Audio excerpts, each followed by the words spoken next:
Okay, we are just about ready to get started. We certainly thank you for your patience. Before we begin, is anybody missing a cell phone? Because I got it. Anyone? Somebody's missing it because, well, if you happen to realize that you're missing your cell phone, find me, I've got it for you, okay? Again, we want to also ask that everyone please silence your phones so as not to cause undue distraction to our participants. We also want to give a quick acknowledgement to our celebrity judges who have taken time out of their very busy schedules to join us here today. We have Dr. Quincy Jenkins, please. Dr. Karen Eastman, Mr. Bo Drake, and my most immediate boss, so please give a loud round of applause to our Dean for Humanities, Dr. Charmaine Mulligan. Okay, so just by way of just a little bit of information for you, as the persuasive speeches are going to go first, wanted to just provide a little information for you so you kind of know what you're going to be looking for, right? In a persuasive speech, what we're trying to do is actually just that. We're trying to persuade someone to do something, whether that something is to go out and vote, whether it is to go out and donate money to a particular cause or a charity. What our participants should be providing to you is an overview, right, of what they're going to be talking about. And they should be very clear that here are the things that I'm going to be talking about today. And then they should go into talking about those things in a very succinct and methodical way. There should be what we call transition statements, where we move from, hey, I just told you about X, now I'm going to talk to you about Y. Those things should show up. And then in the end, right before the conclusion, there should be this call to action. That's what separates an informative speech from a persuasive speech. It's a call to action. We're asking somebody to do something. So keep those things in mind, and then in the conclusion piece, you have an opportunity there to wrap up and say, this is kind of everything that I just shared with you today. So keep that in mind as you're listening to the contestants and drawing your own conclusions about how you feel about how well each of them have done. And with that, I'd like to call our SGA representative up to call up our first contestant. Please welcome our first persuasive speaker.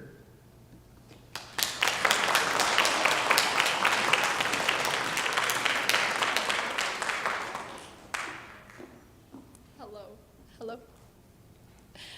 Okay. Imagine you woke up today and there was no social media. Would you be disappointed that you couldn't scroll on TikTok? Or would you feel a sense of relief that you don't have to face the negativity and cyberbullying online? In my speech, I aim to educate you all on the impact that cyberbullying has and how the nonprofit organization, the CyberSmile Foundation, can help with that. You might be wondering, how is this relevant? Well, as students and teachers, we are constantly surrounded by technology every day, so we are incredibly susceptible to this cyberbullying.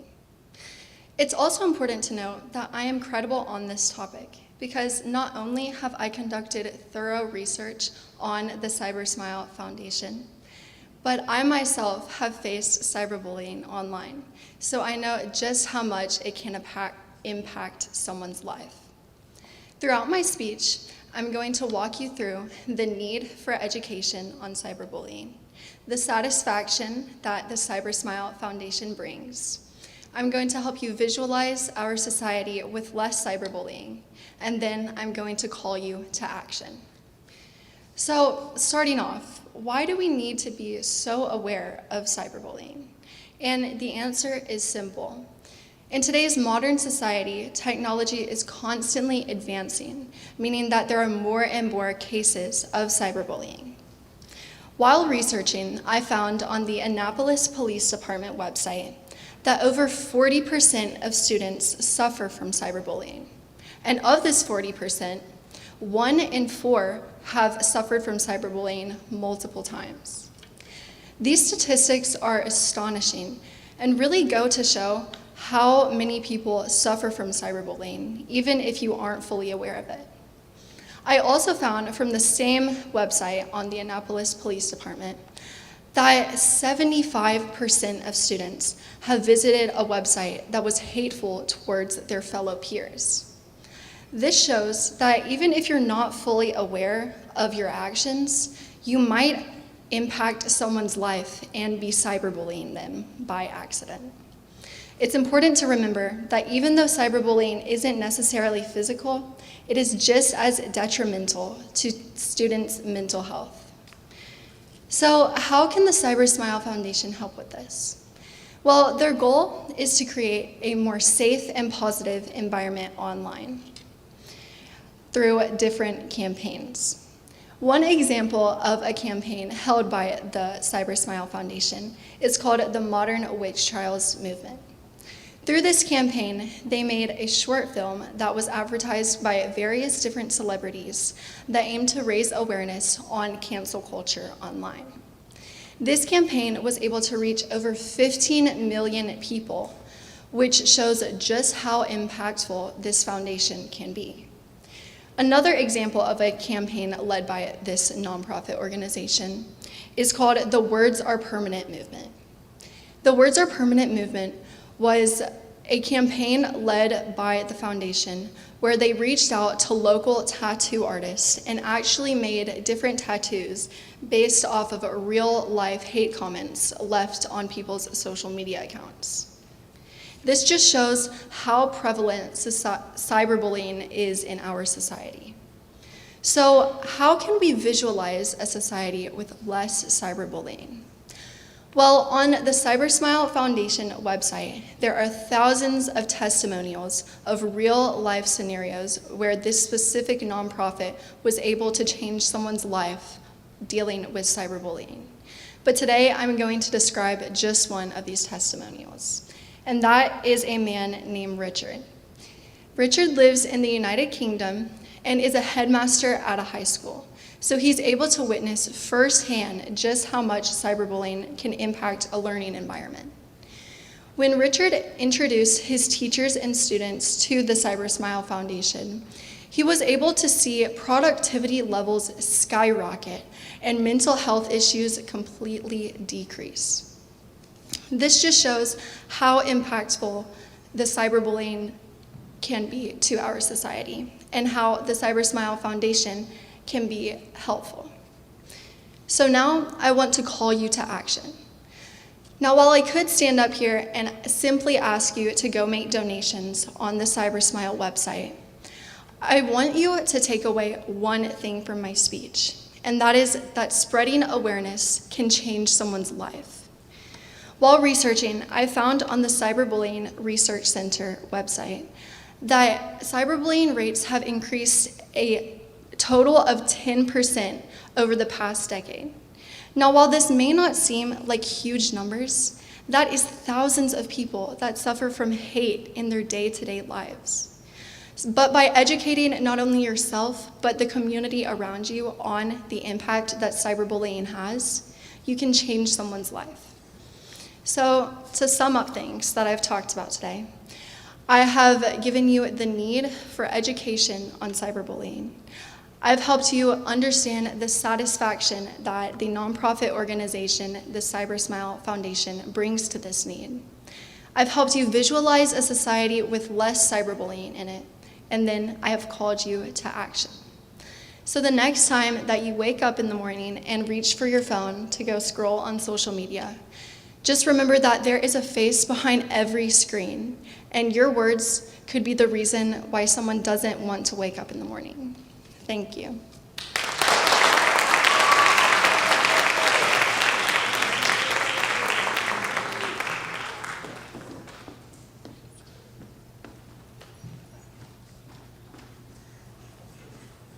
Hello, good morning, everybody. While the judges are tallying, I have just a minute to talk to you about what I do here at the college. I'm the Skills USA director. How many of y'all have heard of Skills USA? Yay, wow, that's a lot. That's awesome. So Skills USA, I like to call it the 3 C's. We have competitions, conferences, and community service. The big thing that everybody knows about are the competitions, and those are coming up in March. And because they're coming up in March, we need to start preparing our students right now. So anybody out there, if you are a dual enrollment student, Miss April Kidd will be your lead advisor, and she's going to help get you into the competition that you could prepare for and go win, because we win a lot. We do win a lot. Are there any Alabama fans in the? I see a couple. Miss Tracy Manning, who I've known for years, she's an Alabama graduate, and I love her. But I don't like her on Saturdays when we play them and they win, and she could send me a funny message on Facebook saying, "Ha, we beat you again." But anyway, the reason I bring that up is we are kind of like the Alabama of the state of Tennessee.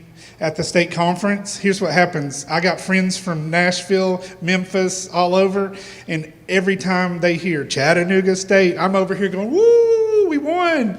And I look over at my friends from Memphis, and they're like, "I don't like you," because we beat them a lot. But anyway, we prepare you, and the way we prepare you, there's these things called the technical standards. For every competition, there's technical standards, and you follow that. How many of y'all like a rubric? Teachers, I know you love rubrics. I love rubrics. I love checklists. So there's a rubric for every competition, and you need to go down and meet those competencies. And our teachers here on campus are going to prepare you for that. So if you're a Chattanooga State student, you'll come to me, and we will prepare you. We'll get you. Your teacher will be your advisor. And then we will get you into competitions, and we're going to go win a bunch of competitions. So after this is over, I would like anybody who's interested to come. I have a little sign-in sheet. You can sign up and give me your email, and I'll get you some more information. I do have in the room a few of our local officers. If you all would stand. There's our Skills USA officers. Some of them, and they're going to be out at the table with me after this, so you can come by and talk to the students and say, "Is this really fun?" I mean, Mr. Mercer says it's a lot of fun, but is it really fun?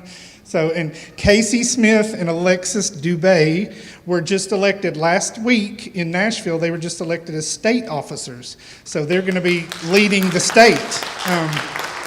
They're going to be on a stage at the Chattanooga Convention Center talking to 3,000 people in just a few short months. So we're going to be going to Nashville once a month for the next few months to prepare for that, but they're going to be up on stage doing that. All right, I got to go. So come talk to me out here if you'd like. Thank you. Please welcome our next persuasive speaking finalists.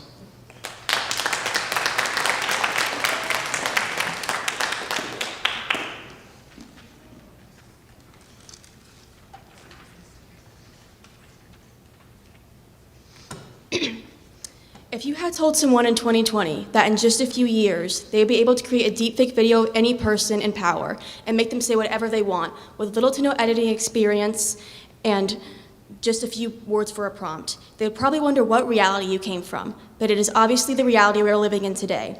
And it's not just videos and photos, but articles, essays, jobs, and even our connections with others have all been affected by AI development in some way.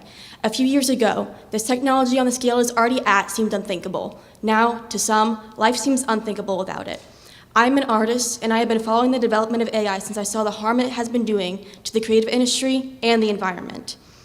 There's no doubt that AI has helped many people in this room and humanity in general. However, it has the potential to harm all of our careers, the environment, and our lifestyles as we know it. The fact of the matter is that AI is currently dangerously unregulated and advancing at a pace that humans can't catch up with it. If AI continues at the pace it is at, it will end up harming everyone instead of helping them. According to Leonardo Nicoletti, an article published in May 2025, AI data centers are rapidly draining water from areas already struggling with water access. Around 2 million liters are used to cool these hot servers that are used for AI generation prompts. This is equivalent to around 65,000 households. Around 80% of that water is evaporated and unusable. For comparison, residential water usage loses only around 10% of its water to water evaporation. Not only are these centers using a preposterous amount of water every single day, but around 2/3 of these areas are built in high water stress throughout the USA, taking the resource from those who need it most. And even though we have all been told AI is a useful tool, there's no doubt it has real-life consequences that are already affecting people and their lifestyles. However, there are ways to stop the destruction that AI is causing. According to Adam Zui from MIT, in an article of January of 2025, not all hope is lost for the environment.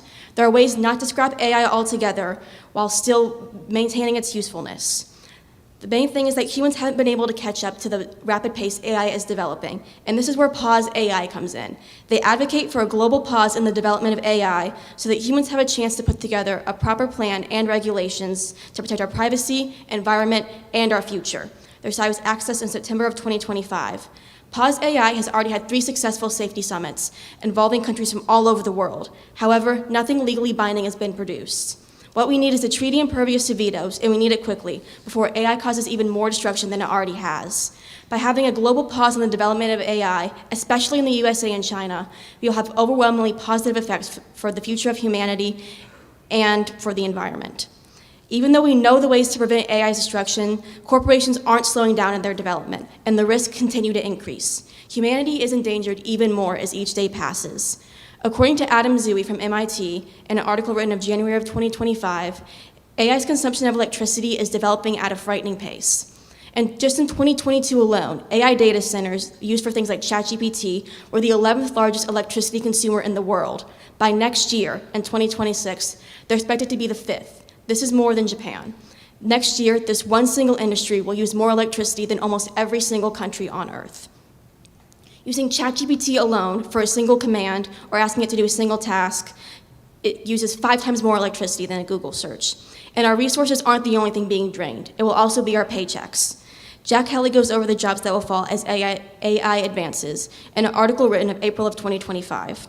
If we know anything about multi-billion-dollar companies, it's that they love to save money, and there's no exception when it comes to the development of AI. Thousands of jobs have already been lost to AI, and more are soon to follow. By 2040, AI has a likelihood of automating 50 to 60% of jobs, with full dominance, which means over 80%, possible by 2050. Artists and writers are already being replaced, and the ironic thing is AI trains itself off of our work. It steals without compensation, and AI does not have permission to use our work. Your career and your student's career are not immune to this. We're in college because we want to advance our careers. We want to make a living off of what we're studying, and AI directly threatens our present and our future.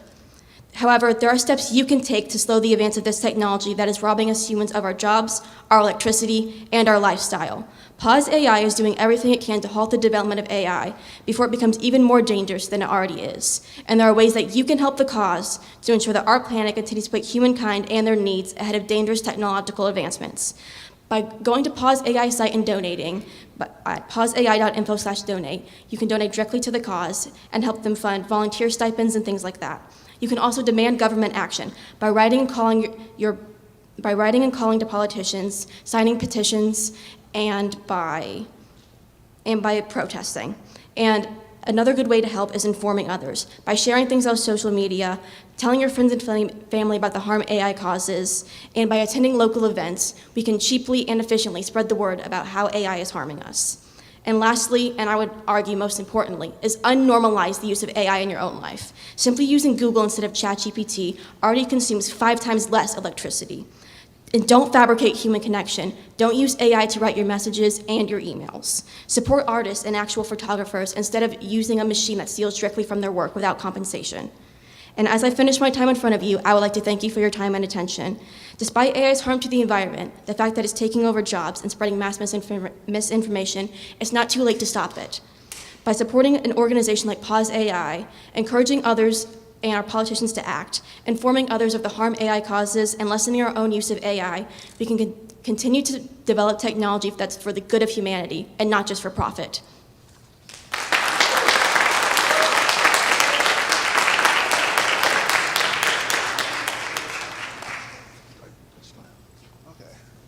Hello, everyone.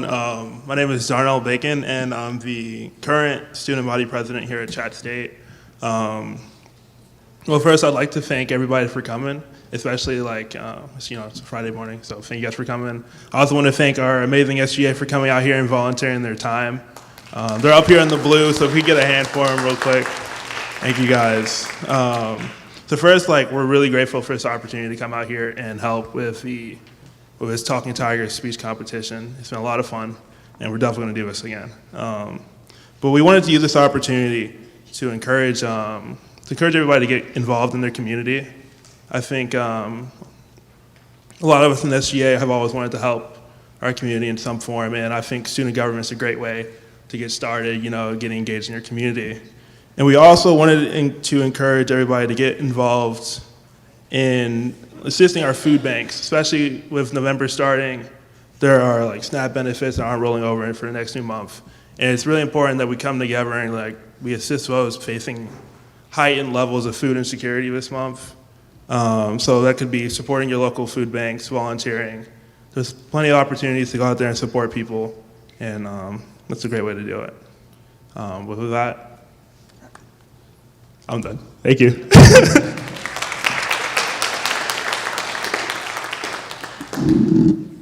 Please welcome our next persuasive speaker finalist, Destiny.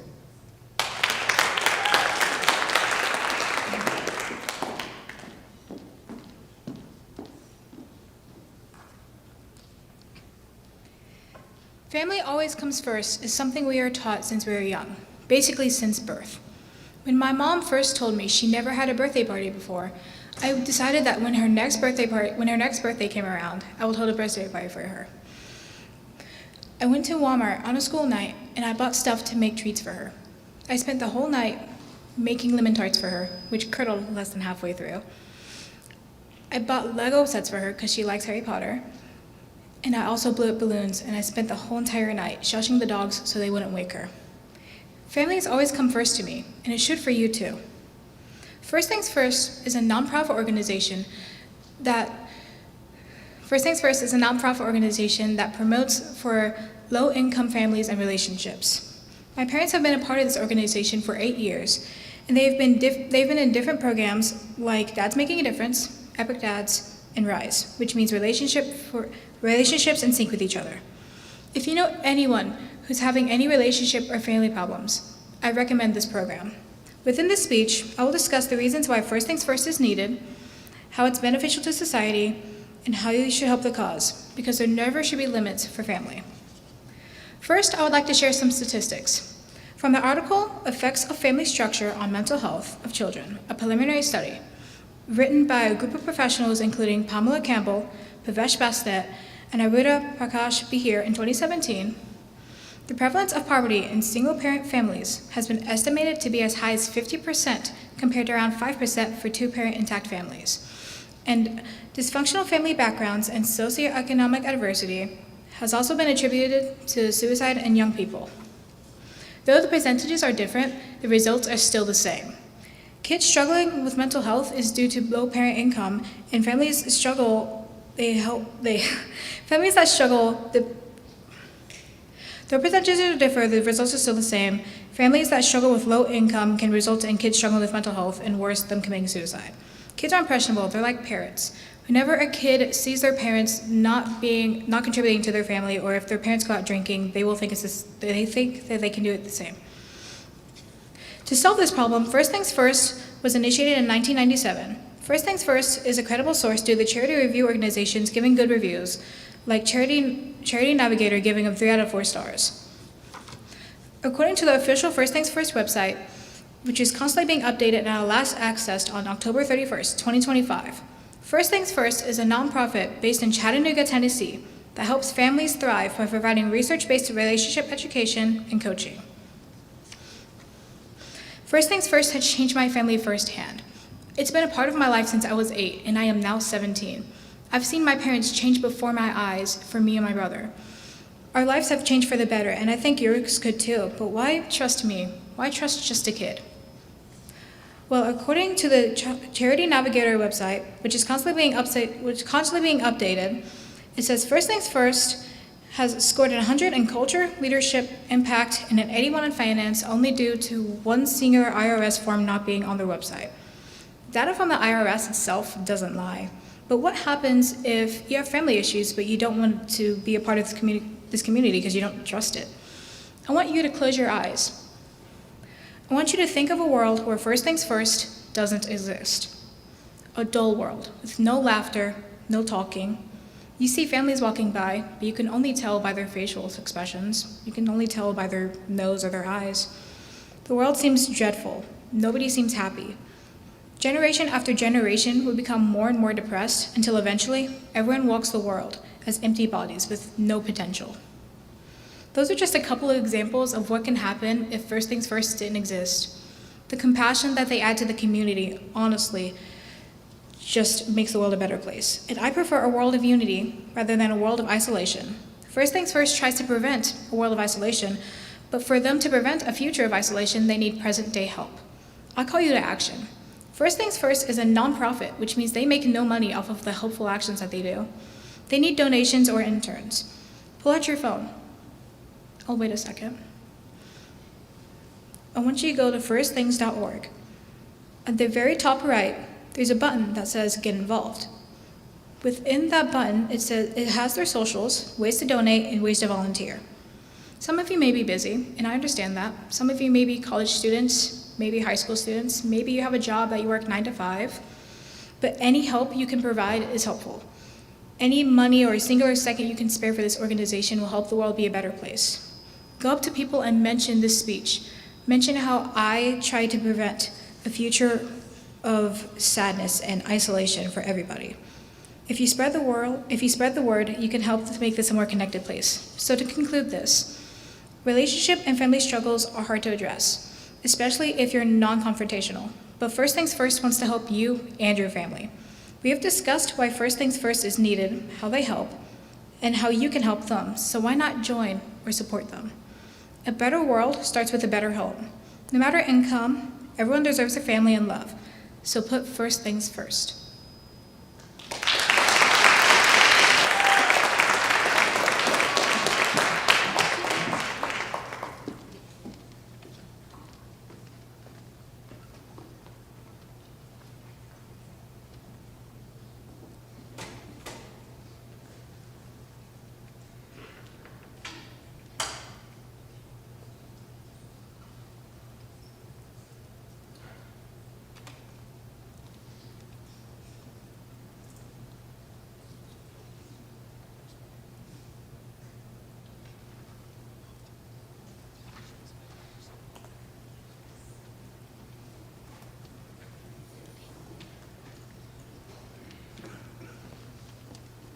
Please welcome our final persuasive speaking finalist, Marlo McMillan.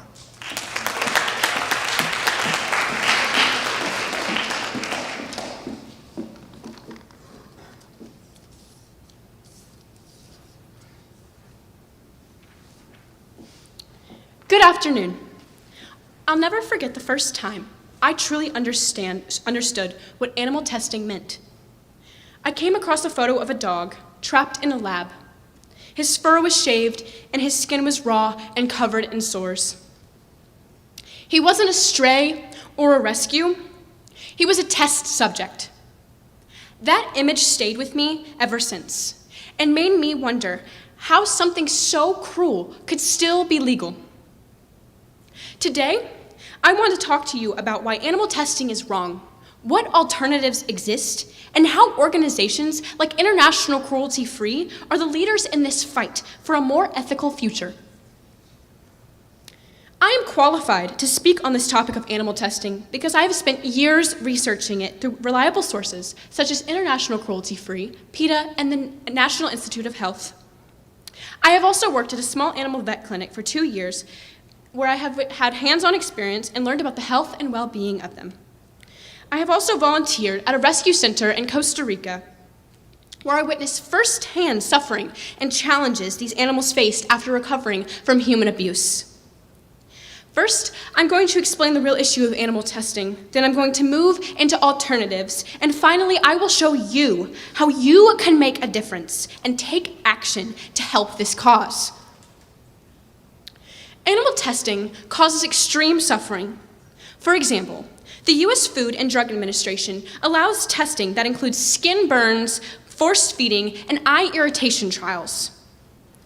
Thankfully, the Animal Welfare Act ensures that pain and suffering are minimized.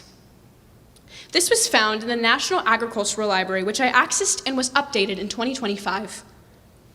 According to the British Union for the Abolition of Vivisection, a protection group founded in 1898 by Francis Power Cobb to campaign against all animal experiments, about 90% of lab animals never experience life outside of a lab.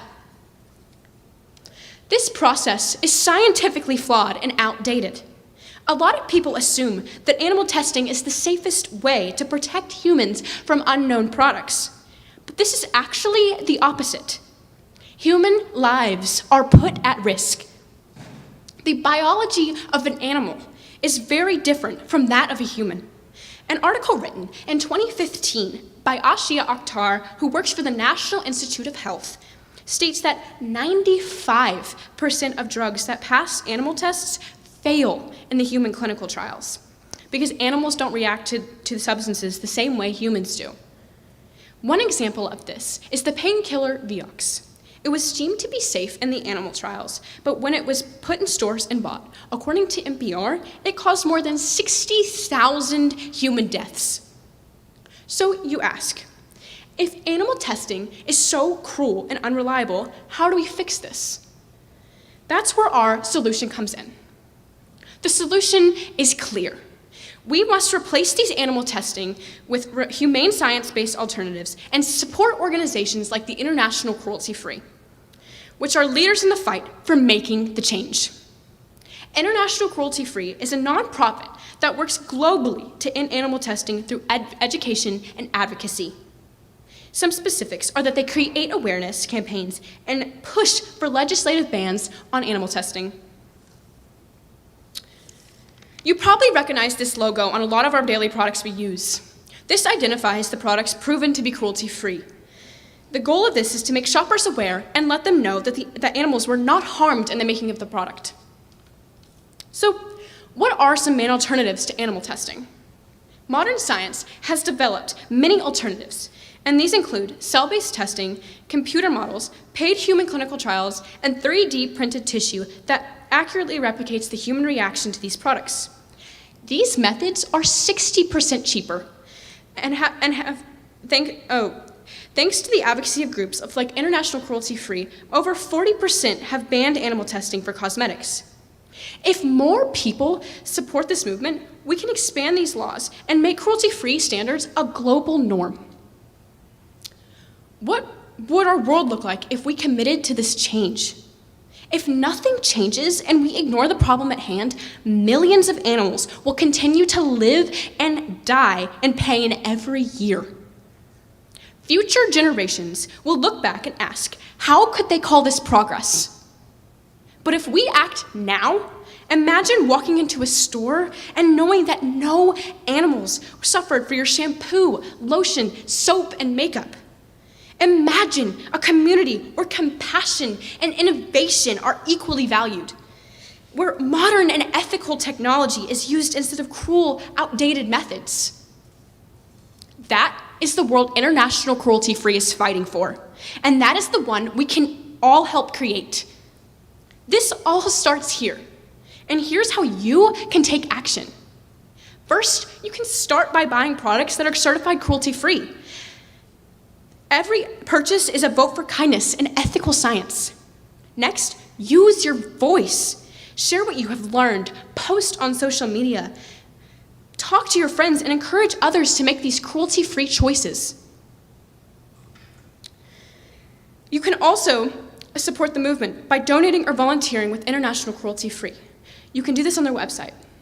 Our small choices have the power to save millions of lives.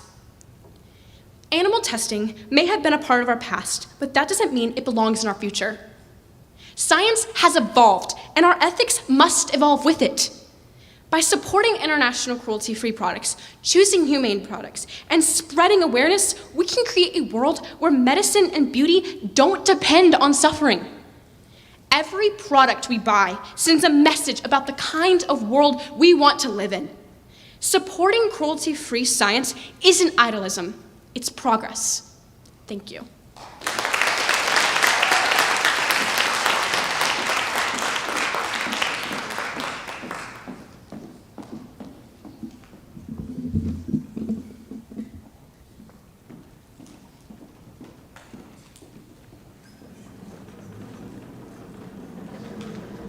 Good morning. That was the end of the persuasive speech category, and we're going to be transitioning into the monologue category at this point. And so I'm here to tell you a little bit about that category. My name is Jennifer Wilson, and I'm the Artistic Director of Theater here at Chattanooga State. And this monologue category is brand new this year, and I'm really excited to have seen my students get up and have the chance to perform and get the opportunity to get some feedback. So thanks to Drs. Cotton and Professor Kidd for inviting us and including us to be part of today, so thank you so much.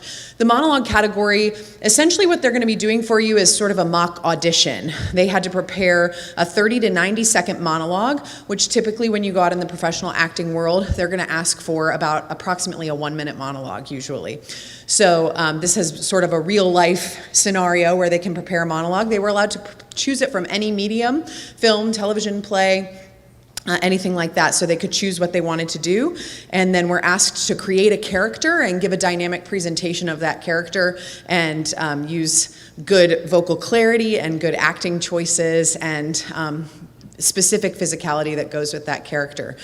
So the next 3 finalists that you'll see will be doing the monologue category, and I'm looking forward to it. So, all right, do I introduce them or is someone coming to introduce them?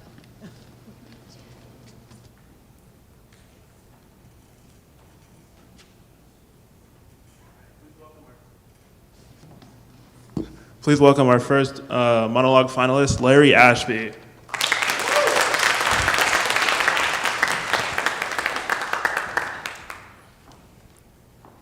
Hi, my name is Larry Ashby, and I will be performing a monologue from The Guy Who Didn't Like Musicals. No, it was my sister, Jane. She was the good one. Yeah, she had this Lisa Frank binder when she was little where she mapped out her entire life, and I swear to God, she stuck to it, bullet point by bullet point. It was like job, house, husband, kids, and you know, when one sister is so on top of her game, it kind of demands that the other one be a total screw up, right? Yeah, man, she was off doing life, and I was doing something else, backpacking. Mostly, and she would call me and invite me home for the big events, you know, weddings, baby showers, and I would always say, oh, sorry, I'll catch the next one. But then when I got the invitation to her funeral, I was like, oh, there won't be a next one. Thank you.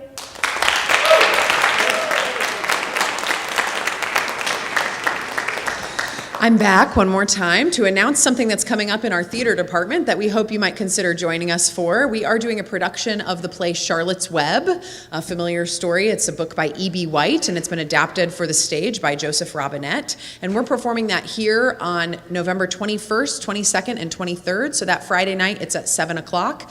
On Saturday, there's 2 performances. There's one at 2:30 and one at 7 o'clock. And after the 2:30 performance on the front lawn of our building, we will have a petting zoo, so you can meet the barnyard animals in real life, and then a 7 o'clock performance that evening. And then on Sunday as well, there will also be a 2:30 performance, and for the young and young at heart, there will be crafts available for the kids in the lobby afterwards. So we hope you might join us for that. Tickets for general admission are $15. It's free for kids 5 and under, and if you go to Chattanooga State, even if you're a dual enrollment student at Chattanooga State, you get in free. So woohoo! So come join us November 21st, 22nd, or 23rd. We hope to see you there. Oh, and by the way, all 3 finalists are in Charlotte's Web. So, okay. Please welcome our second monologue finalist, Lydia Bridgeforth.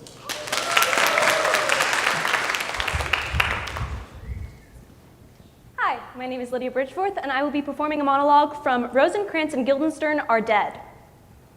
Because you'd be helpless, wouldn't you? Stuck in a box like that. I mean, you'd be in there forever. Even taking into account the fact that you're dead, it isn't a pleasant thought, especially if you're dead. Really, ask yourself, if I were to ask you straight off, I'm going to stuff you in a box now. Would you rather be alive or dead? Naturally, you'd prefer to be alive. Life in a box is better than no life at all. I suppose you'd have a chance, at least. You could lie there thinking, Well, at least I'm not dead. Any minute now, someone's going to bang on the lid and tell me to come out. Hey you, what's your name? Come out of there. Thank you.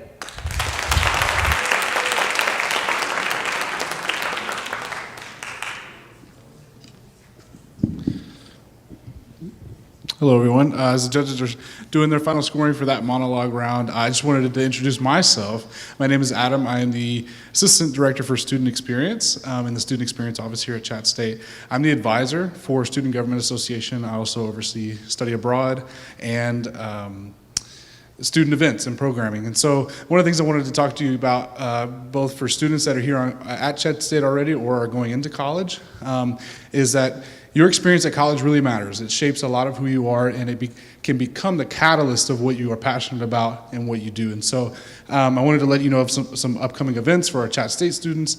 We have some movie showings next week, the 12th and 13th, to honor Native American Heritage Month in November. And so we'll have some food and snacks that'll be in the branch building, branch 30.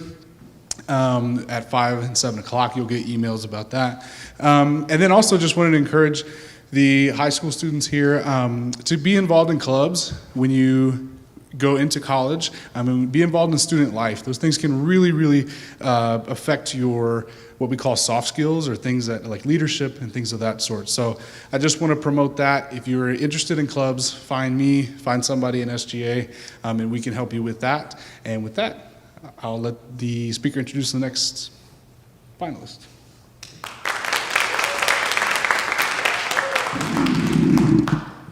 Please welcome our last monologue finalist, Nolly Hanks.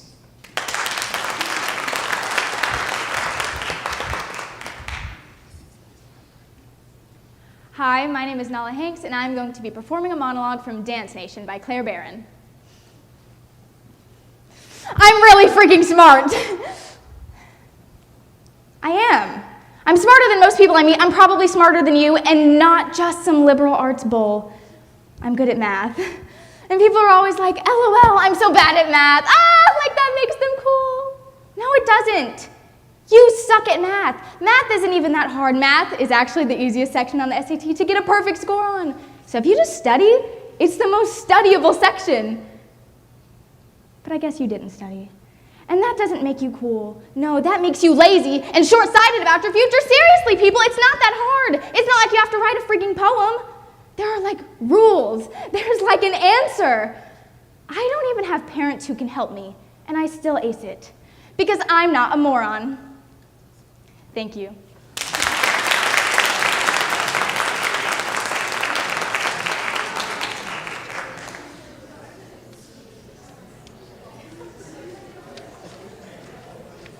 All right, guys, let's give another round of applause for our how many? 7 finalists. So while we wait for those scores to be counted, we're gonna give out some door prizes. So if you got that white ticket, go ahead and whip it out and listen for your number. When you hear that number, you're just gonna come up front and claim your ChattState swag. Where's the bucket? Okay.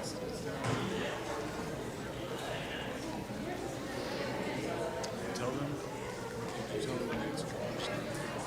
Okay. So I just read so read the last 3 digits. All right, y'all.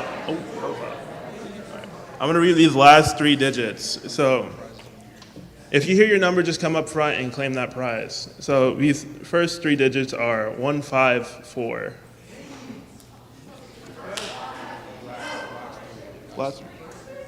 The last 3 are 154. Okay.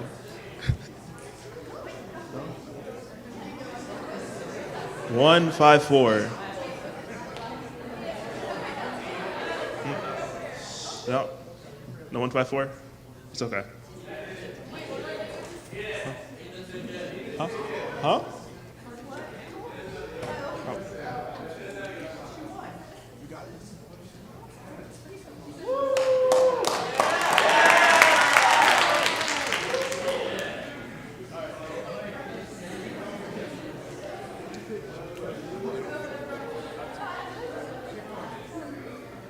They don't need to give you the ticket.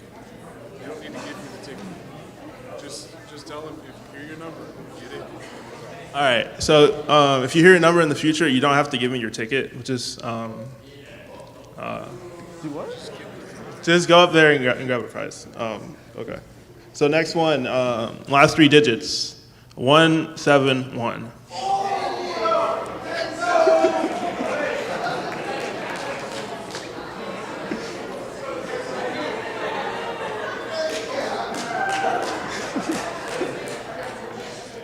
All right.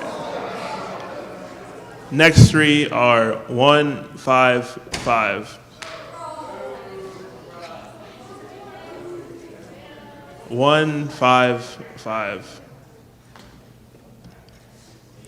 All right. Next three are 199. 199. No. There we go.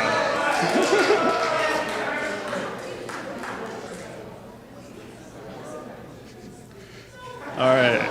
Next three are 081.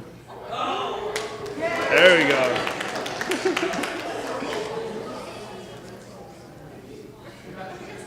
All right. Next three are 185. 185.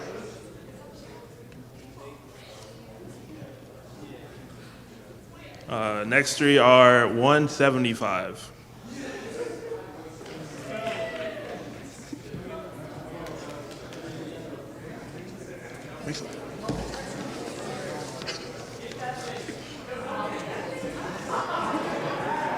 All right.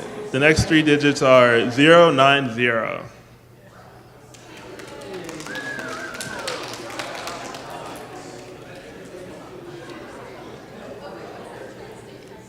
All right. Next three are 190. 190.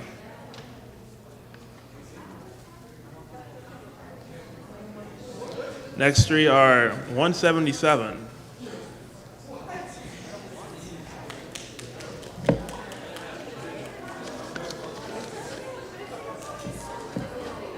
Alrighty.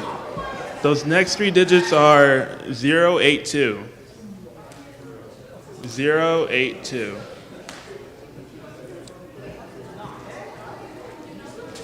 Next three are 162. 162.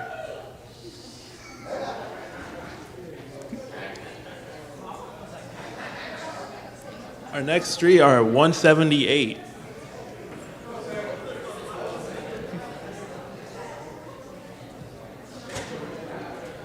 All right, next three, 091. 091.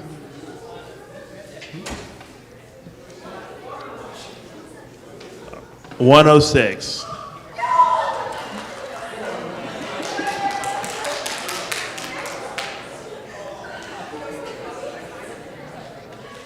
188.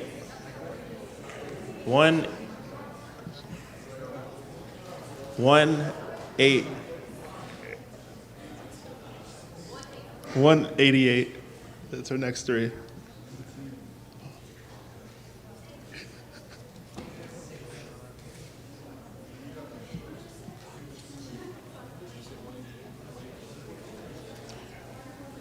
All right. One more time, those numbers were 188.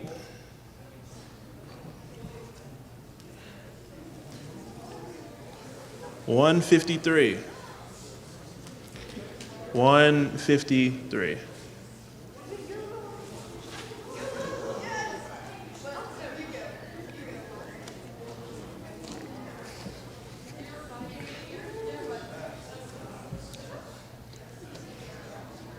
Our next three were 085.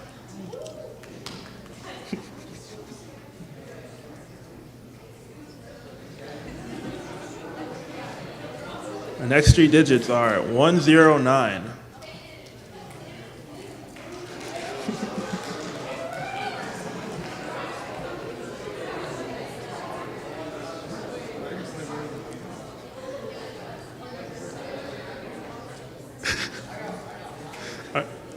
Our next three are 174.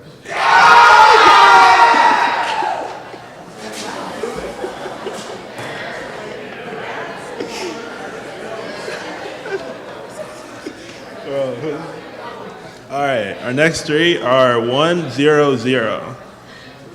100. 100. Our next three are 098.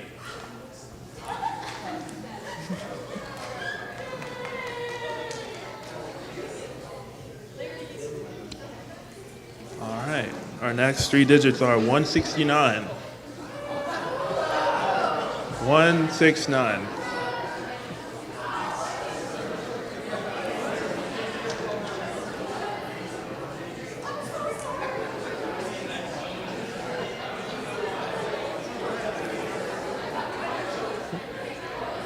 Our next three are 186.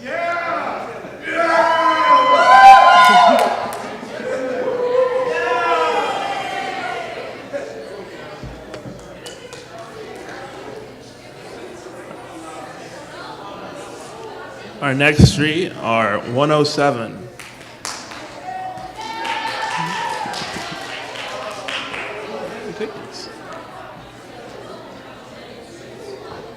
Our next three are 192.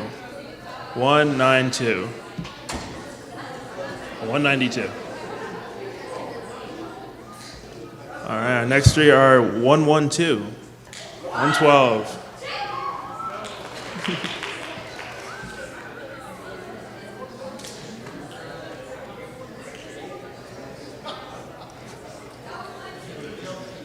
Our next three are 166.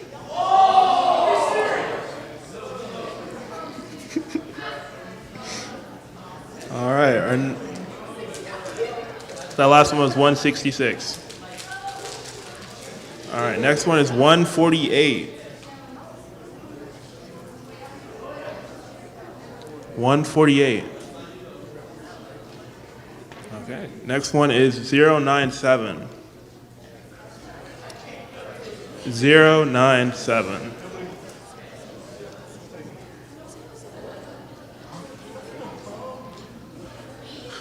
Our next one is 092. 092.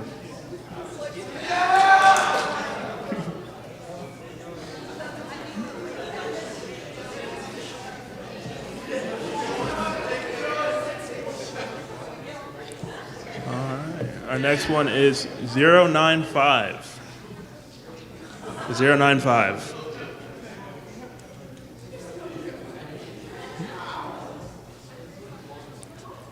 All right. Our last one is, next one is 180.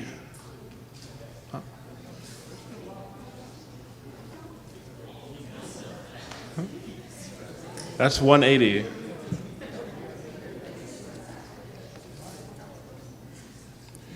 All right, next one is 196. 196.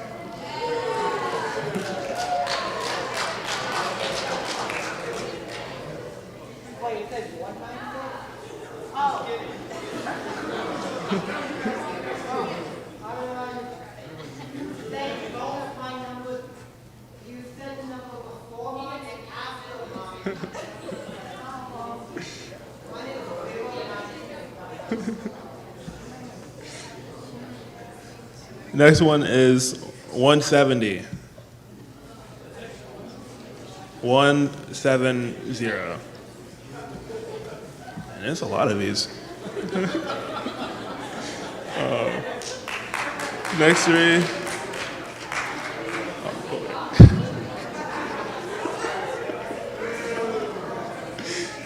Next one is 113. 113. All right, next three, 157. 157. There you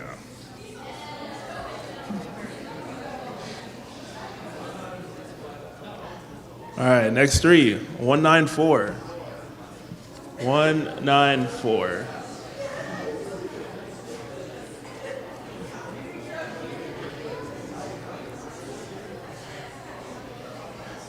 Next three is 201.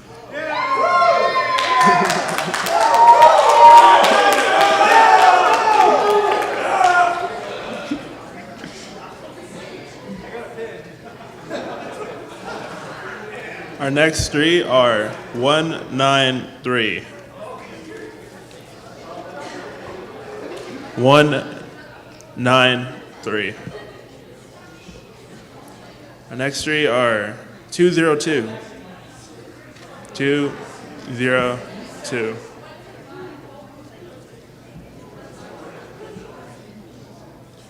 Our next three are 164.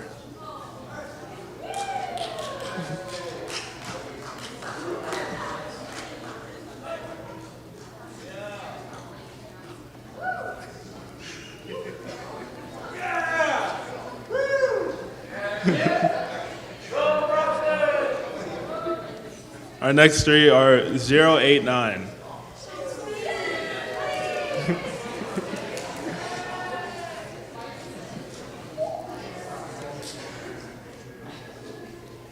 All right. Our next three are 163. 163.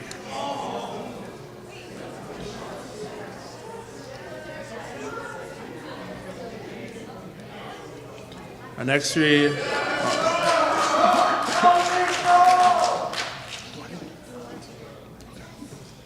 All right, guys, we got two more. 197.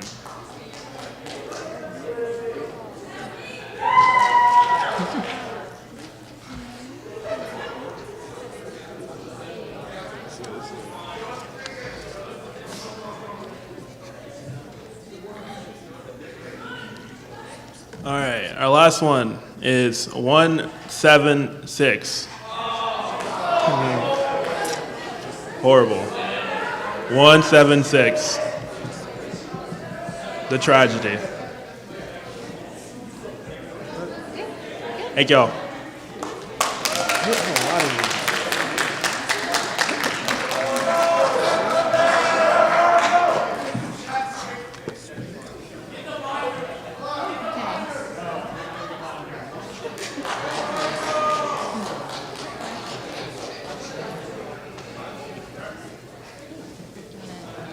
Thank everybody quickly. Okay, once again, as we prepare, because I know we're standing between you and your lunch, we want to, for all of our judges, not our celebrity judges, but we had a host of other judges, faculty and staff colleagues who supported earlier in the first round. Because I'm not sure all who's here, can I ask you to just wave your hands if you were a judge earlier so that we can recognize you all. Thank you very much for your support.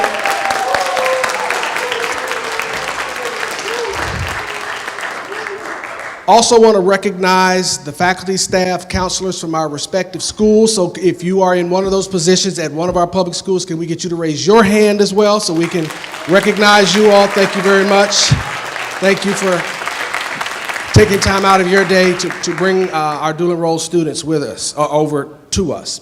So with that, I'll pass it over. All right. We'd like to bring all of our contestants up on this stage. So when I call your name, if you can come up, we, of course, will need Heidi Brock. Anna Black. And Ethan Samaro. And Cole Allegria. And Sawyer Trovillo. We need Haven Powell.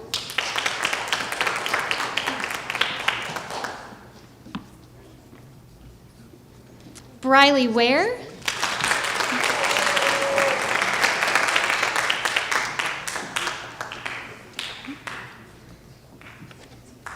Destiny Cooper.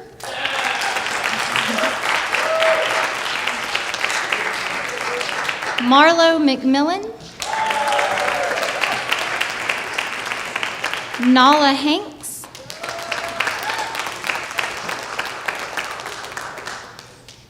Larry Ashby,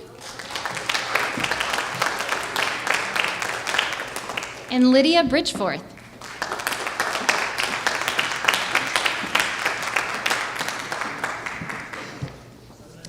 All right, we are just so thrilled with the turnout this year, with the wonderful talent represented on stage, and with everyone's participation in the contest. But without further ado, we will announce the results, beginning with Persuasive. In third place, we have Briley Ware.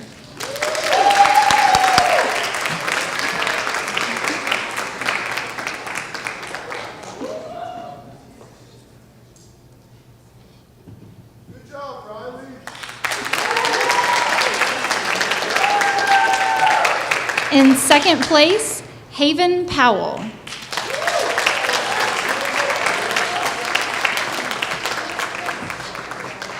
And that leaves our winner, Marlo McMillan.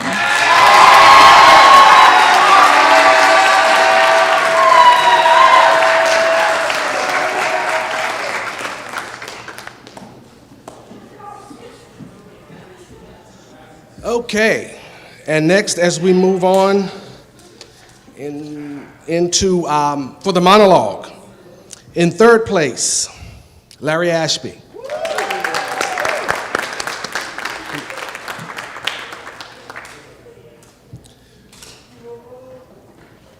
In second place, Lydia Bridgeforth.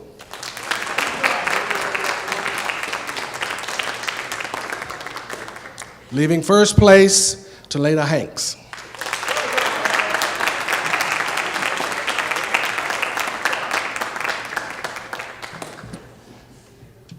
And these are your participants and winners of the 2025 Talking Tigers Speech Contest.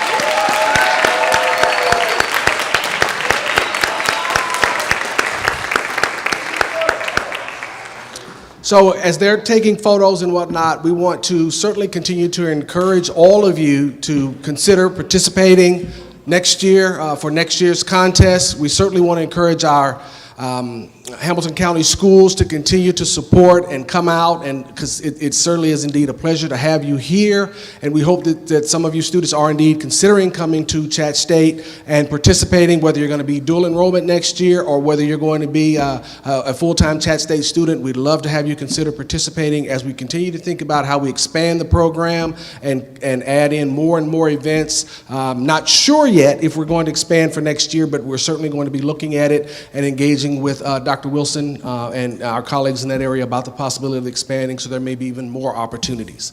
We also wanted to mention that in addition to first, second, and third place trophies, there's also a cash prize that is attached to each of those positions that they'll be receiving. So even if you're motivated only by money, participating next year means you could be up here receiving a check as well. So once again, if we could acknowledge all of our participants and our winners, thank you very much.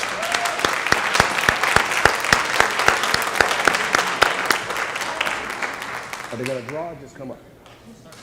Okay, for those of you that were so excited but did not get an opportunity to win anything in the with the door prizes, come on up and get yourself something.